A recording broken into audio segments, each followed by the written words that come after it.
Hi everyone, so this is where my journey begins. I'm off to Scotland. I'm off to Knoydart and I'm going to do some red hind culling. It's 499 miles from where I am now. We're driving up. Got the 308 in the back with all the gear. Going to meet up with Matt Cole, who's at Leicester, and then going to meet up with Kayak Bryn and then and his friend, obviously. And then we're going to go from there. We're going to travel up to Fort William, stay a night at Fort William, and then Fort William we're going to get the ferry over and stay in quite a nice place. I'll let you know how we get on. Because we had a 10-hour journey, we stayed the night at Fort William. We're up nice and early. We've just done our shopping at Morrison's for the week, so we've got all our supplies, as there's no shops at Knoydart. We are just about to catch a boat, a place called Malag, which is about an hour away. The journey from Malag to Knoydart is on a small fishing boat, which will take about 45 minutes.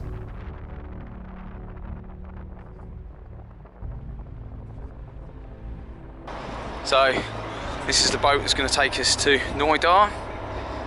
We're all packed up, all our gear's on there. No rain, which is nice so far. It's been raining last day. Drive down was about 10 hours. So looking good. I say we've done our shopping for a week. So off we go. So we've arrived at Knoydart. We've been greeted by Ian, who's the head stalker, and the ghillie, Mike. They're just chucking everything in the Land Rover and we'll head up to the farmhouse.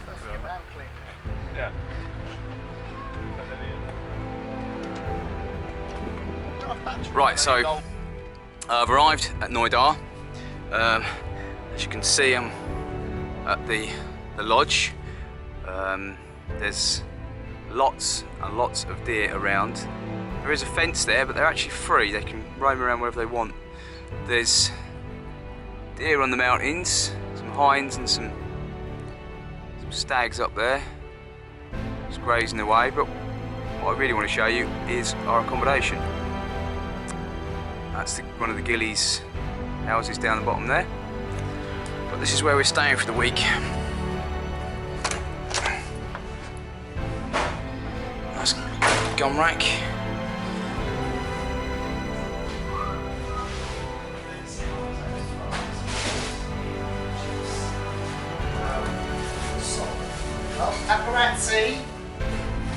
Some of the boys. One of the downstairs twin rooms.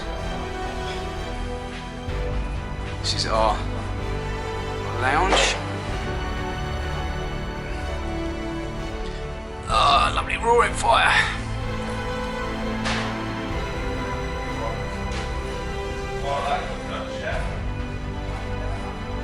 This is our sort of seating area, where we can just sit and watch the deer.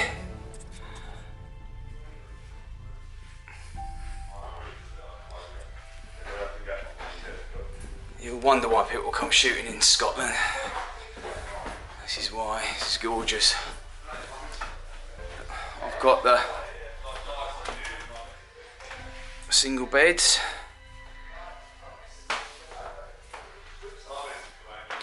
And there's 4 of these rooms in this place, just like this. I won't show the other 2.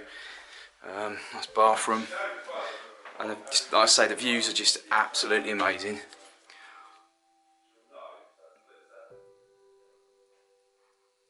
Just sit and watch the stags all day long.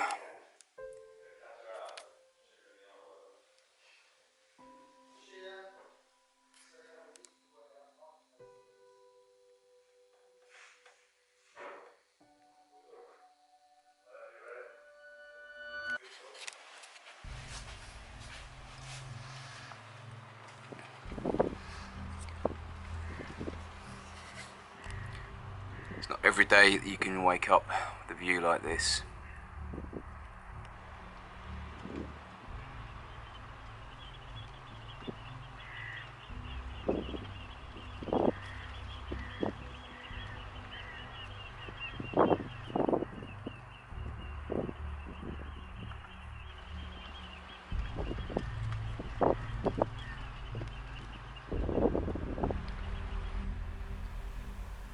So most of these deer on the estate are free to roam around.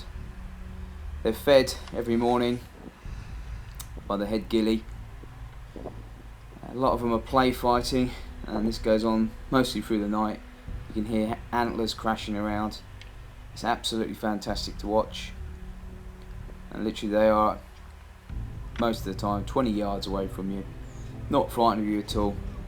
These are big stags compared to the hill stags. They're in a lot better condition, and they're absolutely fantastic, like I say, to watch while you're around the estate.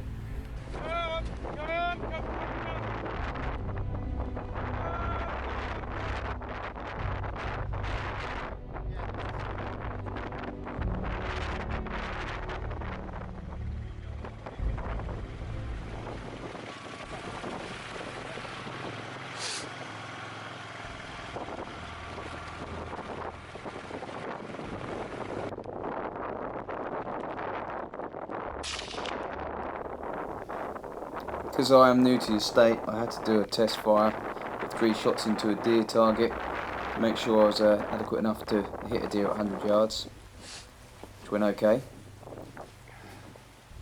This is us guys having a little break on the hill. You can see the sort of terrain we're going up and the angles we're going up. And I mean, most of the time we're up 400 metres to about 800 metres high. It was pretty rough going. Got to be quite physically fit. The rain just keep coming down. There was hail, rain, lightning, winds. Today was really windy. And this is me, my first shot, which was on a hind, which was about 120 yards. She was laying down. The head stalker thought it was a good hind to take. A really tricky shot, this one, because it was straight down. I've never done a shot straight down like this.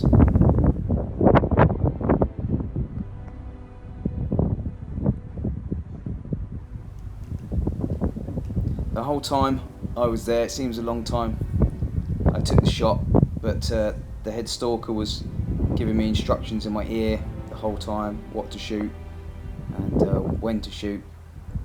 So that's why it seemed to take a long time for me to take the shot.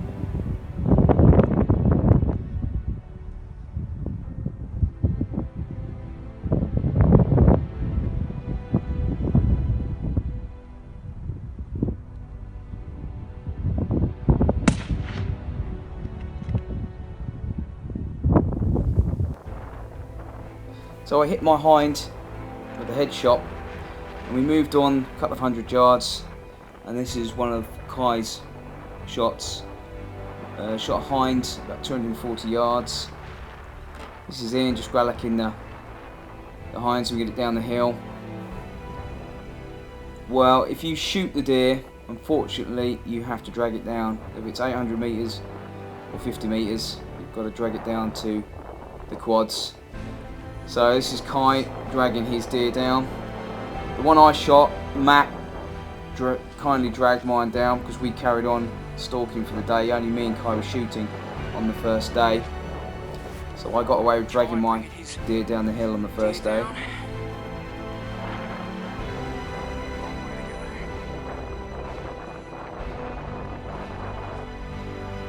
So this is my hind that Matt and Mike dragged down for me. They'd grallocked it and cleaned it all up, the larder. So this is the second day. This is pretty hairy going this second day. Quite high up.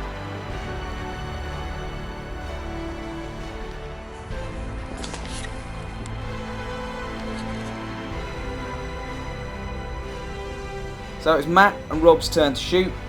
Me and Kai had to sit back and wait. We couldn't see what was going on over the brow. Rob was going to shoot first, then Matt. You hear the shot and it will be Rob. There we go. So we rush up to have a look what's going on. Then Matt followed up with a shot and he missed his first hind, but saw the calf and shot the calf. If you look at the bottom of the screen, you'll see the hinds. Sorry, it's a bit blurry. It does focus. There we go. At the bottom of the screen, there they are. And you just see the calf rolling down the hill. There it goes. and the hinds run off.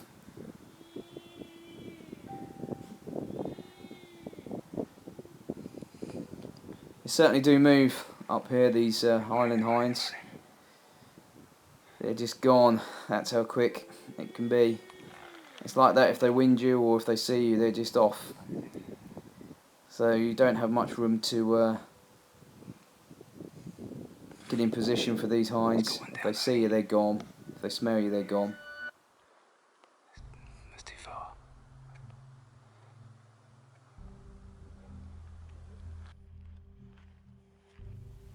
So this is me returning the favour to Matt. I'm dragging his hind down. Kai's also dragging Rob's down, just because Rob and Matt went on to shoot. It was early on in the day, so they still might have had a second shot. So I think this was about 450, 500 metre drag, which wasn't too bad. But it is hard going. So this was on the last day. It was hard to get into these.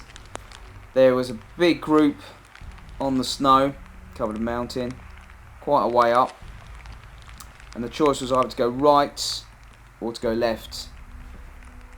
And to get round these, it was a hell of a walk. So that was one side. And we had to go all the way around the snow. Or there was a few on the other side. Now the wind was in our favour on the snow side, but it was a kind of a flip of a coin which way to go. You can just see a few hinds when I stopped messing around with the camera.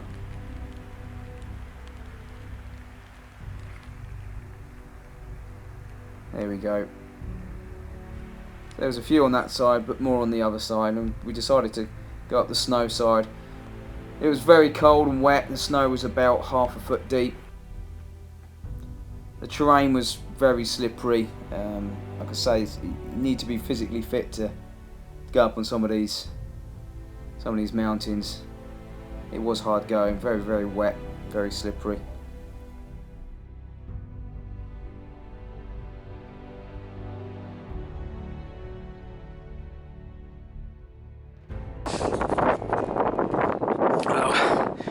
I've had four shots, well 5 shots, 4 deer down, 3 hinds and a calf. Thanks this man.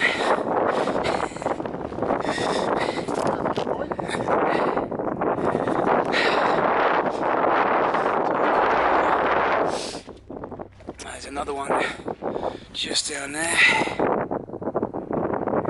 And then we've got 2 lower down over there somewhere. That's the calf. Back of the head shot. That didn't suffer. And there's the other one.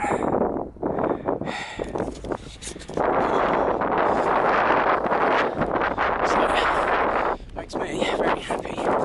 Boy. Very happy. In the snow as well, so fantastic. Go home estate, Knoydart, with this man here. Fantastic. Well, I'll just give him a hand with these 2, and then I'll find the other 2.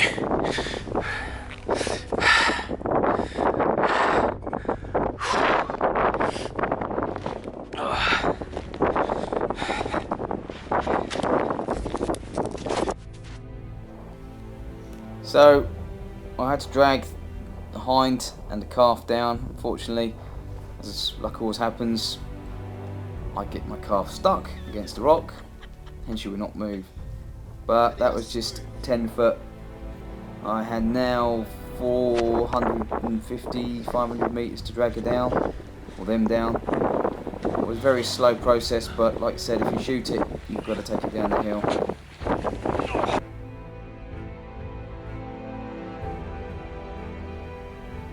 Kai and Ian found the other 2 deer about 100 yards from the calf and the hind. Kai kindly gralloped one of the deer and Ian did the other one.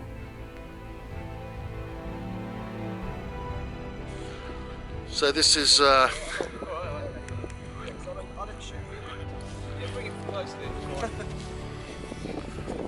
this is Eddie with his Ian Bigot. Eddie with his 4 hinds. So we've got a calf, 2 big yelled hinds and a big yearling, but all well shot, nice clean shooting from Eddie. 3 in the shoulder and 1 in the back of the head. Perhaps a great holiday on the World Estate. Tiring, thanks a lot, Ian. No worries. Star, mate. Good, it's been a pleasure. You'll be welcome to come back anytime. So now we've just got to take them down here. We're right down the bottom, in the bottom of the glen there. We've got a quad bike down there, and then we'll hook them up onto the bike and off we go. And that's a looking out to Rum.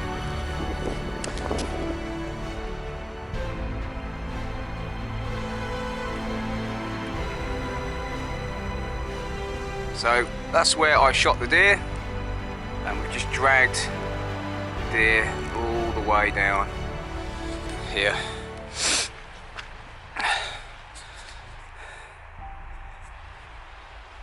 And just waiting for the quad bike to come and pick them up. Well, she's here and coming now. And that's it. That's going to wrap up my shooting adventure up here in Scotland. She's been fantastic. So as I said a minute ago, that wrapped it up, and we're just on our way back on the boat. That's Knoydart in the background, and you see the snow-capped mountains there in the distance. That's where we were, and as I zoom in you'll see some of the houses at Knoydart. Not many people live there, and it's a very special place, absolutely gorgeous. I would recommend shooting in Scotland if you haven't been before. It's my first time, so that's why I'm pretty excited about it. But it was such an adventure, I'll come back year after year.